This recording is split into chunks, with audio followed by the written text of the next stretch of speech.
Merhaba psikoloji severler.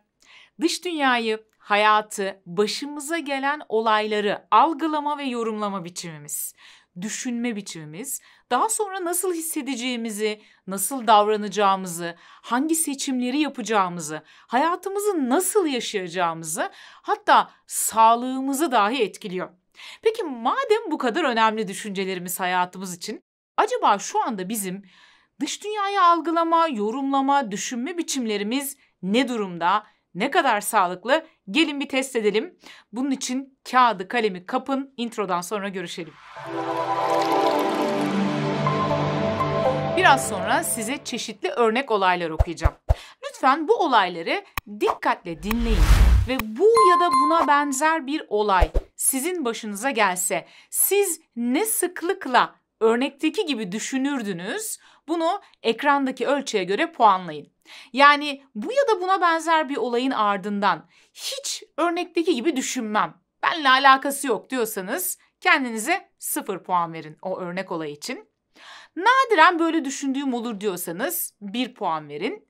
Genellikle böyle düşünürüm diyorsanız 2 puan verin. Çok sık bu şekilde düşünürüm, hep böyle düşünüyorum diyorsanız o zaman 3 puan verin. İlk örnek olayımızdan başlayalım. Birinci örnek olayımız. Sevgilinizle ya da eşinizle buluştunuz, oturuyorsunuz ve onu biraz durgun gördünüz. Çok fazla konuşmuyor. Neyin var, bir sorun mu var diye sordunuz fakat yo iyiyim dedi. Ancak siz ona inanmadınız ve içinizden kesin benimle ilgili bir şey var. Benimle olmaktan dolayı mutsuz. Artık beni sevmiyor diye düşünmeye başladınız. İkinci örnek olayımız. Haftalardır iş yerinde bir proje üzerinde çalışıyorsunuz. Öğrenciyseniz bunu okul olarak da düşünebilirsiniz. Ve patronunuzu da öğretmeniniz ya da hocanız olarak düşünebilirsiniz. Çalıştığınız bu projeyi sonunda patronunuza teslim ettiniz ve gerçekten de onun ne düşündüğünü çok merak ediyorsunuz. Projeyi teslim ettikten sonra aradan birkaç gün geçti ancak patronunuzdan herhangi bir yanıt, bir cevap göremediniz. Dolayısıyla cevap alamadığınız için bir süre sonra herhalde beğenmedi diye düşünmeye başladınız ve aradan zaman geçtikçe herhalde benim yetersiz olduğumu düşünüyor diye düşünmeye başladınız. Üçüncü örnek olayımız, çalışıyorsunuz, iş yerinde otururken yöneticiniz yanınıza geldi ve nötr bir ses tonu ve yüz ifadesiyle yemekten sonra seninle görüşelim dedi. Ve ardından ayrıldı. Yemeğe de neredeyse 2 saat var. Düşünmekten kendinizi alamıyorsunuz ve kesin bir problem var, kesin bir hatam var, kesin beni işten çıkaracaklar, işsiz kalacağım, ya krediler ne olacak, kredileri ödeyemezsem, kirayı nasıl ödeyeceğim diye düşünmeye ve daralmaya başladınız. Dördüncü durumumuz, sevgilinizle ya da eşinizle ilişkiniz iyi gidiyor, her şey yolunda. Ancak geçenlerde sevgiliniz size artık arkadaşlarıyla daha fazla görüşmek istediğini söyledi. Bunu dediğinden beri şüphelenmeye başladınız ve artık sizden giderek uzaklaşacağına, hatta belki de ayrılacağına emin olmaya başladınız. Öğrencisiniz ve girdiğiniz sınavdan 70 aldınız. Bundan dolayı üzüldünüz. Çünkü eğer 90'ın altına not alırsam demek ki başarısız bir insanımdır diye düşünüyorsunuz. Bir kişiyi ya severim ya da sevmem. Bir insan ya iyidir ya da kötüdür. Bunun ortası yoktur. Benim kitabımda yazmaz diye düşünüyorsunuz. Sevgilinizin ya da eşinizin sizinle ilgili konuşmalarını duydunuz. Birisi de sizinle ilgili yorum yapıyor. Vallahi şimdiye kadar gayet iyi gidiyor. Her şey yolunda.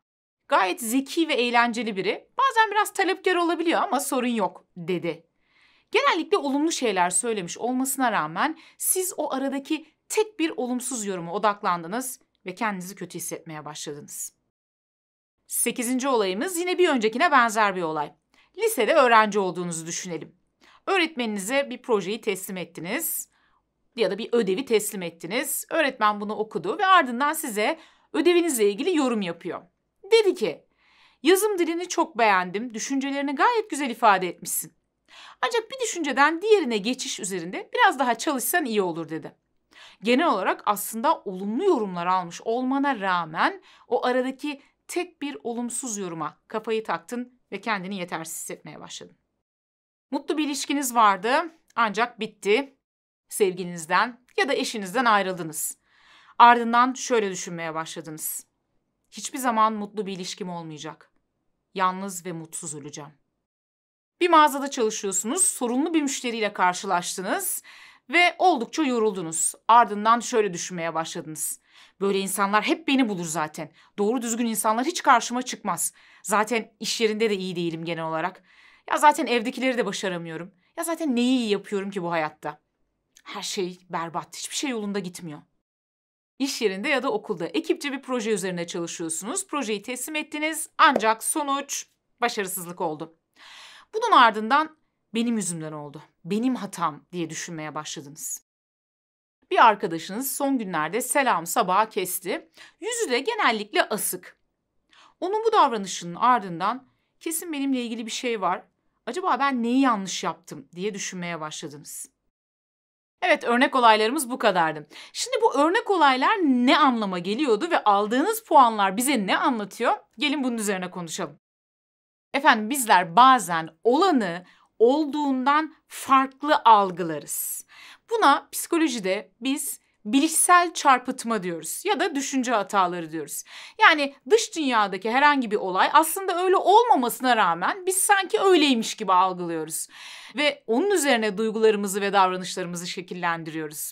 Bunlar her sağlıklı insanda görülebilir. Yani bilişsel çarpıtmalarımızın olması için illa bir ruhsal bozukluğa, bir tanıya sahip olmamız gerekmiyor.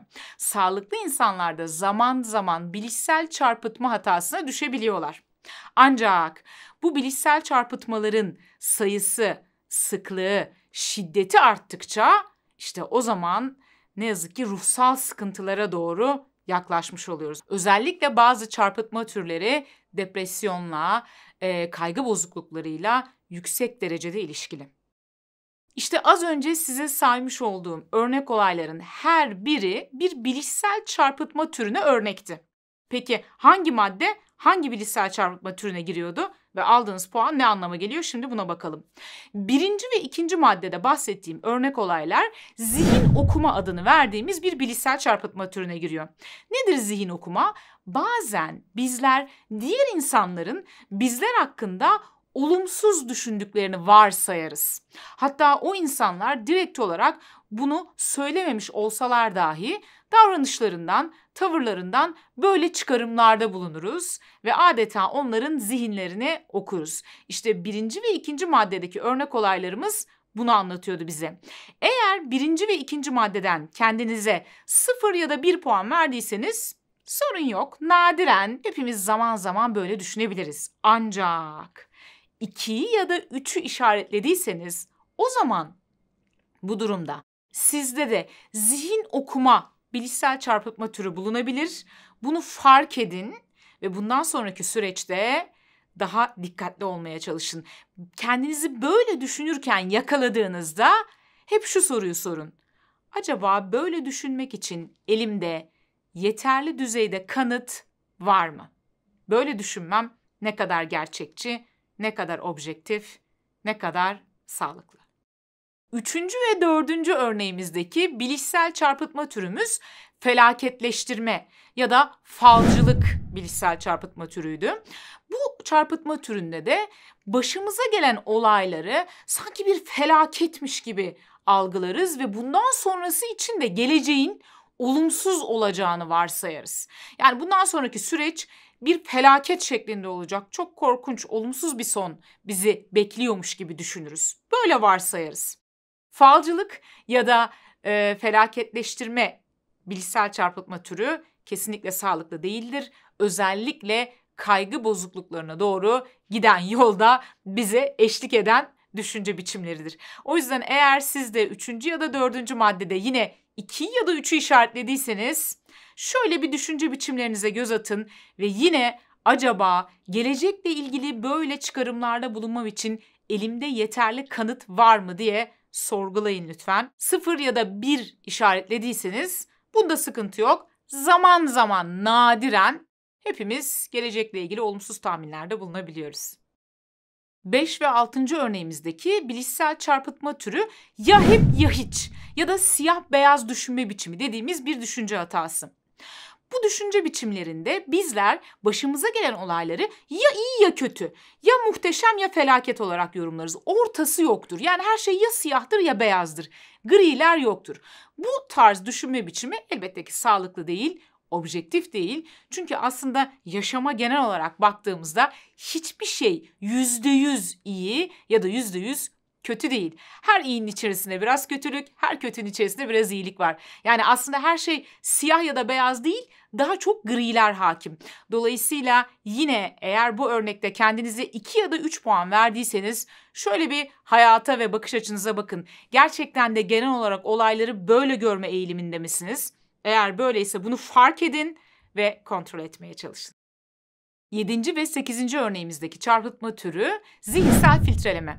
Başımıza gelen olumlu ve olumsuz olayları adeta bir filtreden geçiririz bu düşünme biçiminde ve bu filtreden, yani bu süzgeçten sadece olumsuz olaylar geçer. Yani olumlu ve olumsuz olaylar yaşadığımızda sadece olumsuz tarafına odaklanırız. İşte 7. ve 8. maddelerde de eğer kendinize yine 0 ya da 1 verdiyseniz sıkıntı yok, ancak 2 ya da 3'ü işaretlediyseniz o zaman bu düşünce biçimine dikkat etmek gerekiyor. 9. ve 10. örneğimiz tipik bir aşırı genelleştirme bilişsel çarpıtma türüydü.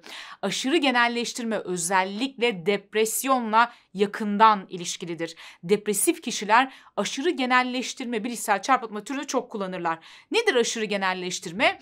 Başımıza bir takım olaylar geldiğinde, sıkıntılı, olumsuz diye nitelendirdiğimiz bir takım olaylar yaşadığımızda sanki bunun hep böyle gideceğini ve bundan önce de hep böyle olduğunu, hayatın geneline bunu yayma eğilimine aşırı genelleştirme diyoruz. Yani hep beni bulur zaten böyle şeyler, hep benim başıma gelir, bundan sonra da hep böyle olacak gibi, hep, hiç, her zaman, asla gibi aşırı genelleştirme kalıplarını, kelimelerini kullandığımız bir düşünce biçimidir bu düşünce biçimi ve çok sağlıksızdır. Hakikaten de ruhsal sıkıntılara yol açabilecek bir düşünme biçimidir. Yine 0 ya da 1'i işaretlediyseniz sıkıntı olmayabilir, ancak 2 ya da 3'ü işaretlediyseniz yine aşırı genelleştirme bilişsel çarpıtma türü sizde var. Dikkat edin, önleminizi alın.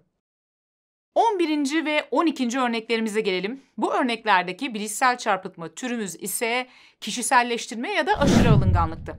Bazen kişiler başlarına gelen olumsuz olayların sebebinin kendileri olduğunu düşünürler. Yani aslında o olayla ilgileri olmasa dahi o olayın nedeninin kendileri olduğunu kabul ederler. Benim yüzümden oldu, ben varım diye oldu gibi bir olayları kişiselleştirme eğilimine girerler. Yine bu da oldukça sıkıntılı bir düşünme biçimidir ve sizi daha da karamsar ve daha da depresif olmaya doğru yönlendirir. Eğer 0 ya da 1'i işaretlediyseniz yine sıkıntı yok, ancak yine 2 ya da 3'ü işaretlediyseniz bunu fark edin ve bir an önce değiştirmeye çalışın. Özlem Hanım, iyi, güzel, fark ettik ama ne yapacağız diyorsanız, ne demiştik? Bir şeyleri değiştirmenin ilk aşaması fark etmek, ikinci aşaması kendimizi kontrol etmek, üçüncü aşaması ise o şey yerine yeni bir davranış koyup onu değiştirmekti. Fark ettikten sonra bunun ardından sık sık kendi düşünce biçimlerimizi kontrol etmek. Acaba bilişsel çarpıtma yapıyor muyum, yapmıyor muyum? Kendimi gözlemlemek. Ardından da eğer bu şekilde olumsuz düşünme eğilimim varsa, karamsar ve depresif düşüncelerle boğuşuyorsam, bunlar bende bir alışkanlık haline gelmiş olabilir. Bu alışkanlıkları değiştirebilmek adına çok etkili teknikler var. Olumlu düşünme teknikleri adlı videomda bununla ilgili birkaç tane bilimsel tekniği anlatıyorum. Ve tekniklerin neden işe yaradığını da anlatıyorum. Bu videodan sonra isterseniz olumlu düşünme teknikleri videoma göz atabilirsiniz. Kişisel gelişim ve psikoloji eğer ilgi alanınızdaysa, kendinizi fark etmek, kendinizi daha yakından tanımak ve hoşunuza gitmeyen bazı şeyleri değiştirebilmek istiyorsanız, bununla ilgili ipuçlarını kanalımızdaki videolarda paylaşıyoruz. Her hafta 2 tane yeni video yüklüyoruz bu kanala. Kanala abone olarak ve bildirim zillerini açarak bu yeni videolardan haberdar olabilirsiniz.